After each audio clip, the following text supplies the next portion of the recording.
স্কুলে ইকোনমিক্স নিয়েছো এবং একটি টার্ম শিখেছো বা পড়েছো অপরচুনিটি কস্ট।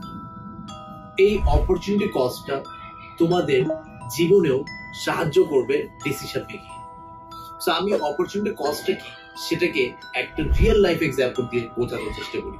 পছন্দের ইউনিভার্সিটি অথবা কলেজে অ্যাডমিশন টেস্ট নেওয়ার জন্য 1 বছর ওয়েট করলে, তারপর অ্যাডমিশন টেস্ট নিয়ে ইউনিভার্সিটিতে এনরোল করলে অথবা কলেজে এনরোল করলে, এই 1 বছর যে তুমি ওয়েট করলে, এই ওয়েটটা হলো কস্ট অফ দ্য অপরচুনিটি। যে অপরচুনিটি তুমি নিয়েছো, তুমি 1 বছর ওয়েট করলে না, সামনে যে কলেজ বা ইউনিভার্সিটি পেলে সেখানে টেস্ট দিয়ে ঢুকে গেল, তাহলে এই যে রিগ্রেটটা 1 বছর ওয়েট না করা, এটা হলো cost of the opportunity. Opportunity কস্টটা আমাদেরকে ক্ল্যারিটি দেয় দুইটা সিচুয়েশনে কোন ডিসিশন মেকিং আমরা যাব এবং কোথা থেকে আমাদের কত বেশি বেনিফিট আসবে, এইটাতে আমাদেরকে হেল্প করে। সো নেক্সট টাইম থেকে যদি এমন কোনো সিচুয়েশন আসে, তাহলে সবসময় মনে রাখবা what the opportunity lost of opportunity cost is. Thank you guys.